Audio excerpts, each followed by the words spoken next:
Good morning, friends. Welcome back to Family Storytime.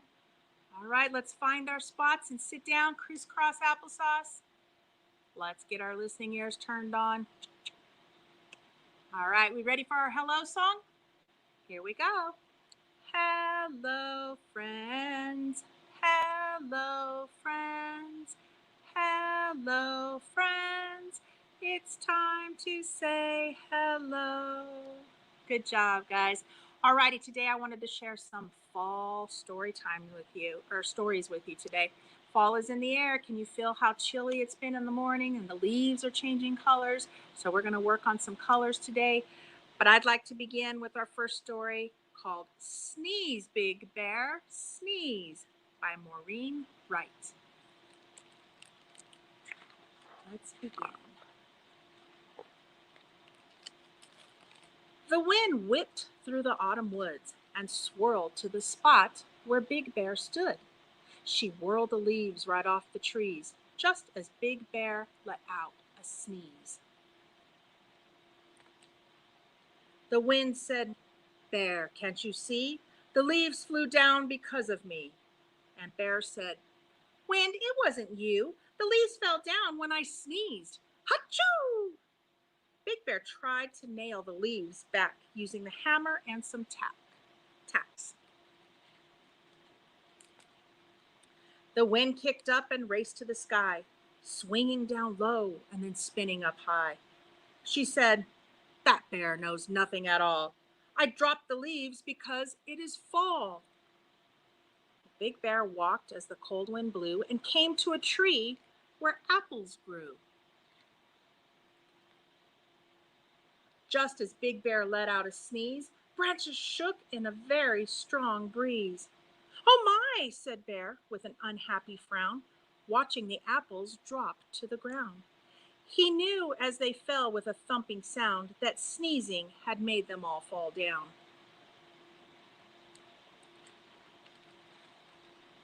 The wind said, "Bear, can't you see? The apples dropped because of me." Bear said, "Wind, it wasn't you. The apples fell when I sneezed. Hachoo!"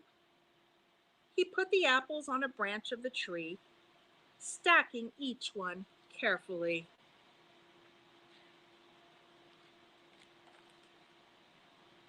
The wind swirled round the forest glen, dipping and whipping back again. She said, "That bear knows nothing at all. I dropped the apples because it is fall." The big bear lumbered down to the lake. 20 geese rested, not one awake.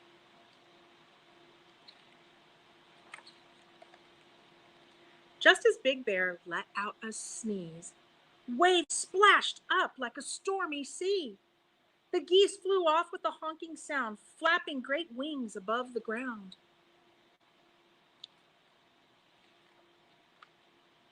"Oh my," said Bear as he looked up high. "What have I done?" he said with a sigh. The wind said, "Bear, can't you see? The geese headed south because of me." Bear said, "Wind, it wasn't you. The geese flew away when I sneezed. Hachoo!"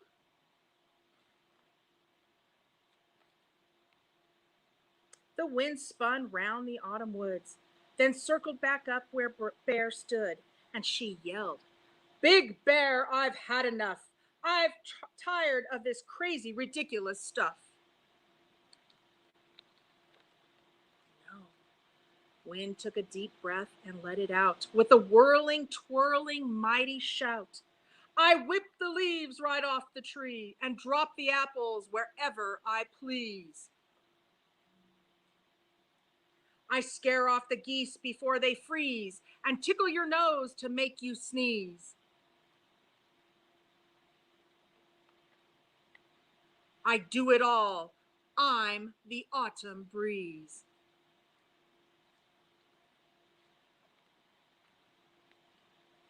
Big Bear listened and scratched his head. "You could have told me before," he said. The wind's deep sigh shook the sky. Bear said, "It's time to say goodbye." He ran to the safety of his den deep in the heart of the forest glen, and suddenly the door slammed shut. Big Bear's eyebrows shot right up. He jumped in bed and covered his head. I know my sneeze didn't do that, he said. It's only the wind on a blustery night, so no more sneezes. And he blew out the lights. The end. All righty, my friends, let's practice our colors and let's see how well you know. Can everybody tell me what this is? Red, very good. And we have yellow and green and brown. Very good. So let's do a fall little song. And let's be leaves. Here we go. The leaves are falling down. The leaves are falling down. Red, yellow, green, and brown. The leaves are falling down. Want to try it again? All righty, here we go. Ready? The leaves are falling down. The leaves are falling down. Red, yellow, green, and brown. The leaves are falling down. Good job, friends. All righty, and the next story I have for you is a beautiful story. Lots of colors, just like fall. Do you each have a favorite toy or maybe a favorite piece of clothing you like to wear? Well, this story is about a little girl that has a favorite coat, and it's called Bella's Fall Coat by Lynn Plord.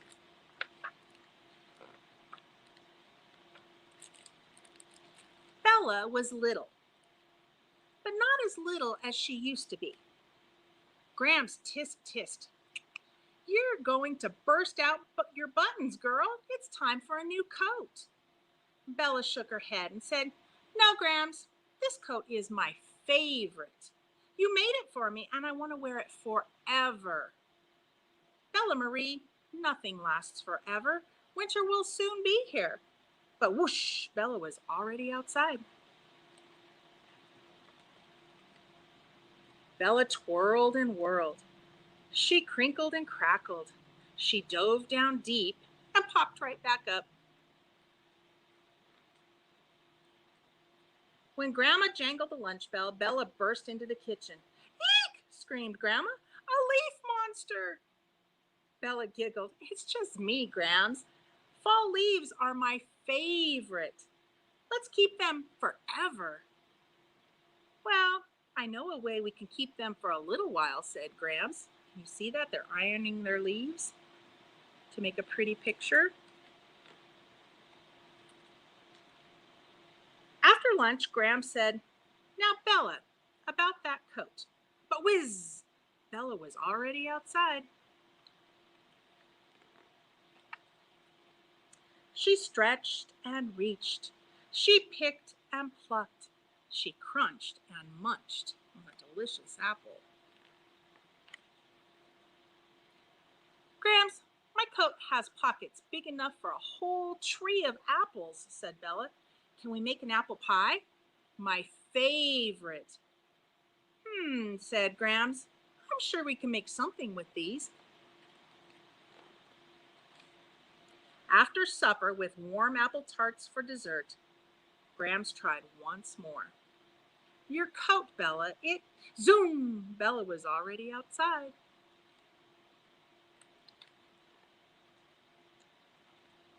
She sneaked and snooped. She honked and whistled. She flapped and flew. Oh dear, said Grams. I'm afraid these wings have flapped their last flap. Her coat came apart. I was flying away with the geese. I wish they could stay forever, said Bella. Can you fix my coat? Let's see what I can do, said Grams. But now it's time for you to get ready for bed.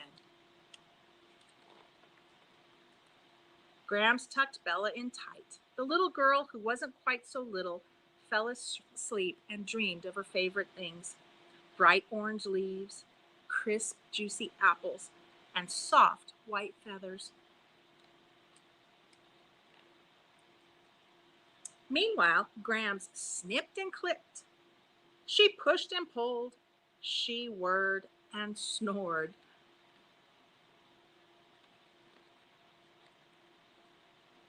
The next morning, Bella woke, her eyes filled with white flakes. The first snow, said Bella. Can I go out and play in it? Not in your old coat, you can't, said Grams. You couldn't fix it, said Bella, her eyes filling with tears. No, kitten, I'm afraid you're going to have to wear this one instead. Bella slipped it on. She twirled and whirled. She stretched and flapped. She even found surprises in the deep, deep pockets. Grams, this is my new favorite coat. Thank you. I'll wear it forever. Bella saw her old coat drooping on a chair, sad and lonely. She picked it up. Grams asked, Where are you going with? But swoosh, Bella was already outside. That coat fits her perfectly, said Grams. Of course, said Bella. It's her favorite. The end. All righty, friends. Thanks so much. Hello to everyone watching. I appreciate you sitting down and watching with me today. I hope you have a wonderful rest of the week. Let's bid a farewell with our goodbye song, and here we go. Goodbye, friends. Goodbye, friends. Goodbye, friends. It's time to say goodbye. Have a great rest of your week, friends, and I'll see you next week.